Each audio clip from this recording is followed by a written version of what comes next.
Hey yo, what's up mga katropa? This is Gerald Binuya and welcome back to my channel, and don't forget to subscribe and click notification bell to get notified. And for today's vlog mga katropa, meron po akong i-share sa inyo. May nabasa po kasi ako sa comment section natin na medyo nakakatawa, na nakaka-hurt din.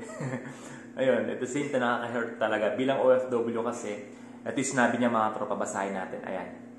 Specialized cleaner ka lang pala dyan. Pinaganda mo lang naman, pero cleaner pa din naman.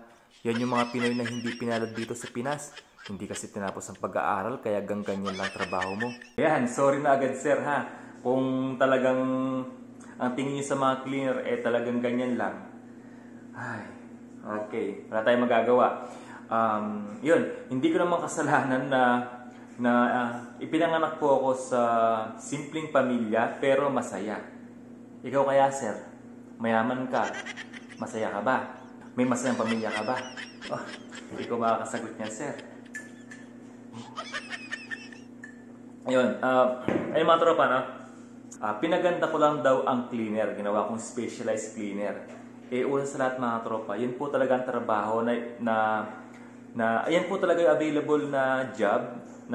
Basta yung specialized cleaner po nakalagay dun sa agency. Yun po talaga. Anong gagawin natin, di ba? Yun po talaga. Okay, sige, specialized cleaner. Cleaner na lang, sige. Yun. Wag po natin, sir, mamaliitin ang pagiging cleaner. Kasi hindi po malilinis ang kalye kung wala pong mga tagawalis dyan sa kalye. Wala po kayong dadaanan na malinis sa kalye kung walang tagawalis. Tama? Tapos, wala din po kayong kakainin na malinis na pagkain kung wala po kami. Kasi po, kami po ang naglilinis ng machine. Kami po nagsasanitize at nagdidisinfect po ng machines. Okay? Kung wala po kami, di marami yung pagkain nyo. Diba? Kaya huwag nyo po mamalitin yung pagiging cleaner, no? Tapos, wala po kayong dadaanan na malinis sa mall kung wala po yung mga naglilinis dyan. Tama po. Ako mga tropa, nung nagtrabaho ako sa Taiwan, lagi ko sinasabi to, sa Taiwan tsaka sa Japan, alam nyo, machine operator ako dyan. Pero naglilinis po ako ng makina dyan. Naglilinis po kami ng floor. Di ba? Kumbaga, kahit na machine operator po ako sa Japan tsaka sa Taiwan, naglilinis din kami ng machines. Tinatanggal namin yung karne, nasabunan namin yung machine, tapos binabanlawan namin yung machines, dinidisinfect po namin yung machine, sinasanitize namin. Anong pagkakaiba sa trabaho ko ngayon dito sa Canada at yung sa trabaho ko po sa previous job ko, ganyan. Diba? Yun. Karamihan po sa mga OFW mga tropa, mababa po ang posisyon or talagang nasa laylayan po kami. Okay? Yun. Kasalanan ba namin na ipinanganak po kami na ganito po ang estado ng buhay namin at nagsisikap po kami na magtrabaho po sa abroad para makahon po sa ihirap, no? Yun sir, ganun po. Iwas-iwasan niyo po yung ganyang mindset, no sir? Kasi hindi niyo po alam kung gaano po yung hirap namin mga OFW dito sa abroad. Okay? Siguro di mo taga maunawaan sir, no?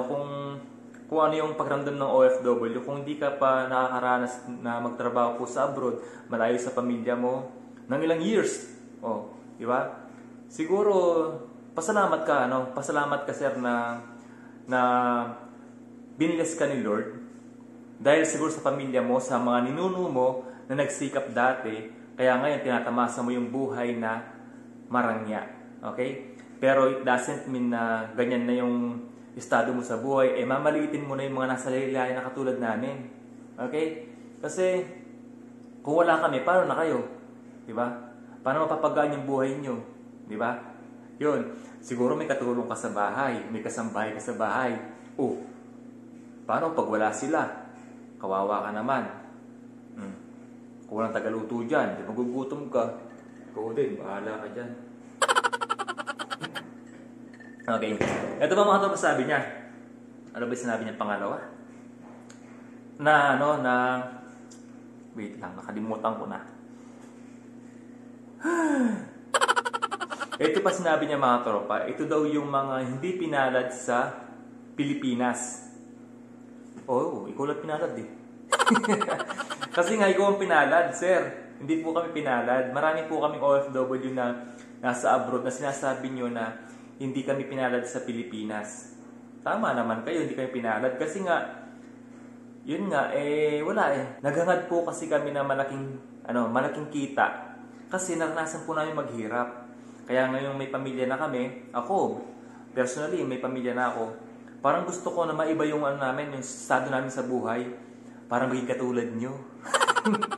Maging katulad mo, sir, na marangya ang buhay. Kulang na lang, maging dugong bukaw ka na Yun, gusto ko din kasi na magkaroon ng masaganang buhay. At the same time, masaya. Kahit ako na lang ang malungkot kasi nga napahiwalay ako sa pamilya ko, sa sarili kong pamilya. Okay na ako, kahit ako na lang malungkot. Basta may ibigay ko yung the best. The best sa kanila, para sa kanila, sa pamilya ko. Kasi nga, naranasan ko maghirap. Kaya ayokong danasan din nila yung hirap na dinanas ko. Okay? Hindi ko na masinisisi ang pamilya ko, yung mga magulang ko, kasi nga, ganito, di ba? Ganito, ganyan. Hindi ko sila sinisisi sa buhay na meron ako. Kaya nagsisikap ako, sir, para mabigay ko po sa anak ko yung mga hindi ko naranasan. Yung mga simpleng bagay sa'yo, para sa akin, malaking bagay na. Di ba? Kasi nga, hindi ko naranasan yun. Ikaw, danas mo Bilib ako sa'yo Ayun. Maratawa ako. Tapos grabe kasi manlait, sir. Dahan-dahan lang. Marami po kami OFW. Kulang 3 million na siguro. O nasa 3 million na OFW na sa buong mundo, no? Na sinasabi nyo, di po pinalad sa Pilipinas. Okay? Paano ba naman kasi, no? Alam mo, sir, kung yung pasahod po sa Pilipinas, katulad po dito sa abroad, sino pa ang Pilipino na aalis sa Pilipinas? Hindi ko nagugustuhin na pumunta pa sa abroad para magtrabaho pa dito kung sa Pilipinas pa lang malaki na yung pasahod, walang discrimination sa edad. Tapos yung edad kasi dito kasi kahit matanda ka na, sa abroad, sa Taiwan, sa Japan, kahit na matanda ka na, basta kaya pa. 6 years old nga mahigit nagtatrabaho pa dito Yung mga trabaho namin matatanda na, pero nagtatrabaho pa din sila. Kung ganyan sa Pilipinas, walang discrimination sa age. Tapos sa mga PWD, mga ganyan, di ba? Wala silang discrimination, wala. Kaya kung ganyan sa Pilipinas at malaki ang sahod, sino pa ang Pilipino ang aalis sa sariling bansa? Tapos may iwan yung pamilya mo doon, ikaw mamumuhay ka, mag-isa dito sa abroad.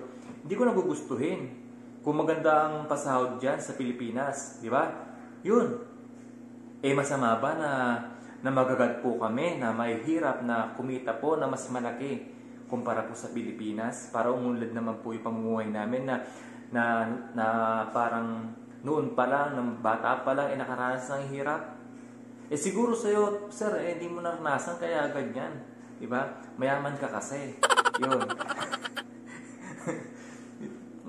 Eto pa sinabi niya mga tropa, hindi ko daw tinapos kasi ang pag-aaral ko. Kung alam mo lang, sir, kung paano po ako ginapang ng pamilya ko para mag-aral. Yun. Alam mo, nakuwento ko na to sa mga previous vlog ko na hindi po ako nakapag-college agad na nagtrabaho po ako sa palengke. Yun, palengke boy ako dati.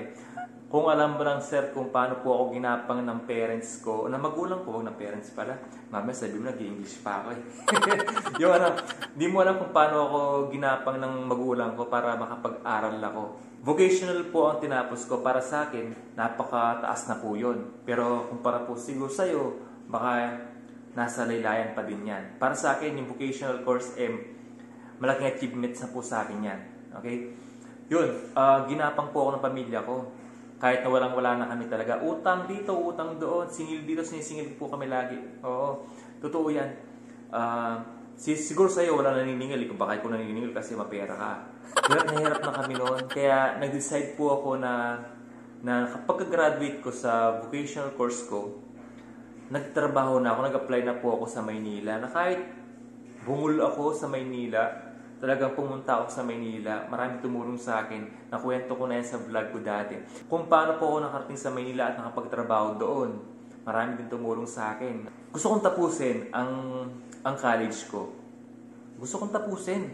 Sino bang bata na ayaw mag-aral? Siguro yung mga yung mga wala pang pangarap sa buhay. Siguro yung mga yon, no? Pero ako gusto ko matapos. Pero wala Alam yung yung tipong wala na kaming kakainin talaga na kailangan ko na magtrabaho para maano ko yung pamilya ko. Kasi mag-isa na lang po ako mga tropa, kaya sabi ko, sino magtatrabaho sa amin? Eh, syempre ako na lang, di ba? Kaya nag-decide ako na magtrabaho na after ng vocational course ko. Nagtrabaho na talaga ako para makatulong na po ako sa pamilya namin. Yun, dire-diretso naman na at binibless naman ako ni Lord. Dire-diretso yan. Kaya hindi ko natapos yung pag-aaral ko ng 4 years. Wala na. Di na kinaya. Kasi nga kailangan ko na magtrabaho.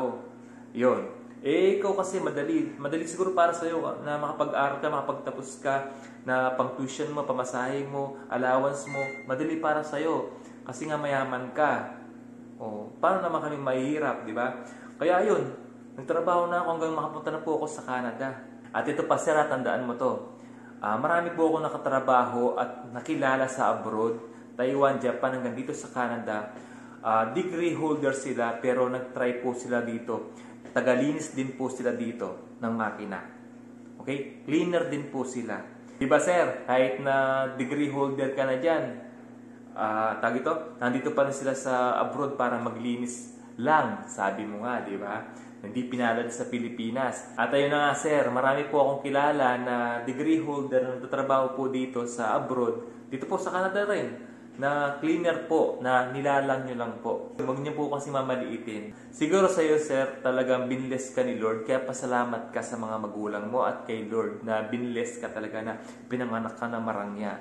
Kesa sayangin mo yung oras mo na laitin ang mga Pilipino na nasa laylayan po ang trabaho na OFW, abay, magpasalamat ka sa Diyos kasi binless ka. Magpasalamat ka sa pamilya mo. Yun ang gawin mo. At para naman hindi ka bitter, ha? Nakaka-stress ka eh. Magluluto pa ako. Nasunog na yata yung niluluto ko. Wait na, nasunog na yata. Ayan. Wala na yata ang tubig. Meron pa. Ha, nagluluto po ako niyan. Makalat pa yung kitchen namin kasi nagluluto po ako. Nabasa ko lang kasi yung comment mo, sir eh. Sige na. Bye-bye.